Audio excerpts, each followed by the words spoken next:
Hi, today I want to actually try and show you the rotating magnetic fields in an AC motor, like this.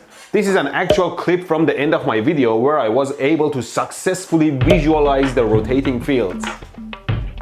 Is there anything? Because seeing is believing. I could throw theories and equations at you, but when you see it, you know. That's why I got this power supply, thanks to circuit specialists who provided it. Make sure to check them out for a ton of parts and equipment. This baby can do from 0 to 400 volt DC or 300 volt RMS AC up to 3 amps. And it does a bunch of critical measurements too.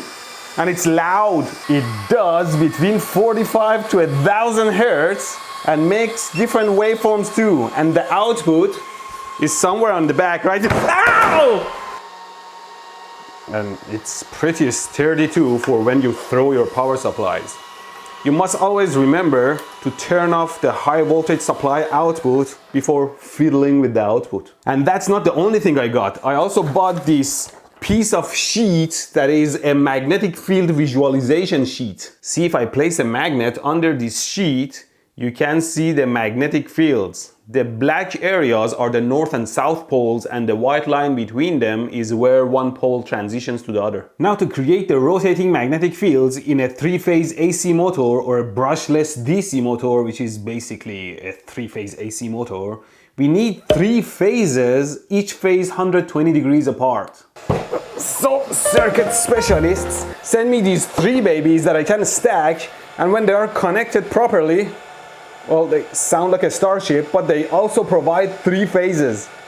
Oh my god. So now we dismantle our motor to see the coil arrangements, and we wrap the piece of sheet around the coils. And with the 3 phases connected, we turn on the power supply and oh, the overcurrent protection tripped.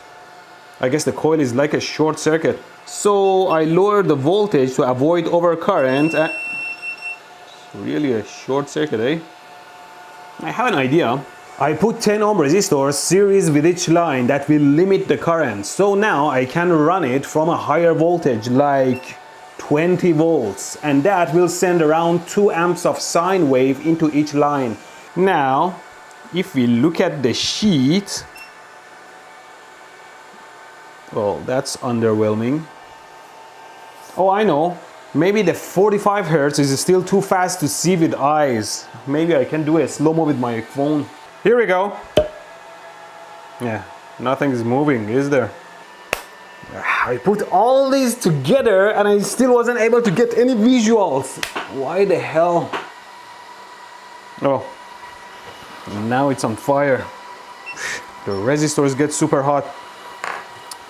Now, how would you believe in rotating magnetic fields? See, we need 3 electromagnets for 3 phases, and on the surface of each one it looks like an alternating north and south. And we know this piece of sheet shows solid dark for both north and south and doesn't blink. So having this sheet on the surface of electromagnets looks like you have fixed magnets in space. Only further in air, when the magnetic fields mix or when they combine inside the metal to create eddy currents, is where you have rotating fields. Unfortunately, if I put this sheet further away, the fields become too weak to make an impression on this magnetic sheet.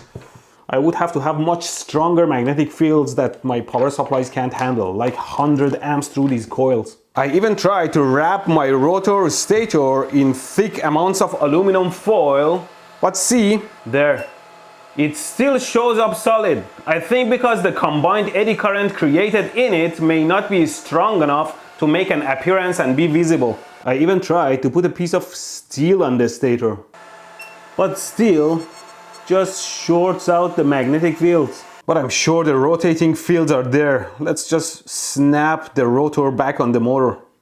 I should be able to run this motor at 45 hertz. Ha, there you go. Although it's a synchronous motor and needs proper commutation and won't work right at a fixed frequency. See, if I run it at a higher frequency, it gets stuck and such. But anyway, as the fields of the 3 phases rotate, it turns the rotor's permanent magnet. Ow! Stupid resistors. Which reminds me, do you remember this failure of an induction motor I made a while back but wasn't able to turn it? Now with the proper power supply, I should be able to turn it. Of course, an induction motor doesn't have permanent magnets. It is the changing fields from the coils that create eddy current inside the metal body of the rotor that creates its own magnetic field that is pushed around by the rotating field. This is an asynchronous motor that doesn't need commutation. Like this, I have a copper pipe here that if I move a magnet beside it, I can move it around. Okay, it's freely turning. Let's run it at 45 Hertz. Oh, it wants to turn. 45 Hertz might be too slow. Here goes 300 Hertz. Oh, look at that! My motor is turning, finally! And of course, at higher frequencies, we create greater eddy currents in the rotor. That's why it's turning easier. Nice! So the rotating fields are real! And of course, to flip the rotation in these motors, all you need to do is to flip the connection of 2 phases only. There. Now Tesla would be really proud. Well, I failed to show you the actual rotating magnetic fields. There might be a way, but for now I have an idea to show you the concept using LED lights. I connect 3 LEDs and resistors in a Y configuration like this, connect 3 phases and neutral at the center, and when the LED lights mix, you shall believe. Of course, the LEDs only turn on in the positive cycle of their phases, going full bright and back dim and turn off. So you can assume the bright cycle is north and the dark cycle is the south of the magnetic fields. Here are the LEDs, let's turn them on. Yes!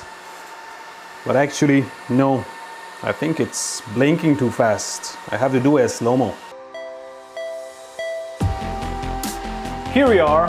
Wow! Now you can clearly see the rotating pattern of lights. A mixture of 3 sine waves of light. And that's similar to how magnetic fields mix and create a magnetic flow that can move and rotate things. And if we flip the connections between the 2 phases, now the magnetic fields flow in reverse. I hope you finally believe in the rotating fields beyond the theories and formulas. Not like this information was blocking your way to salvation or anything, but I personally learn better when I can imagine things in my head. And again, thanks to circuit specialists for providing these babies. High voltage supplies are always welcome. And thank you for watching.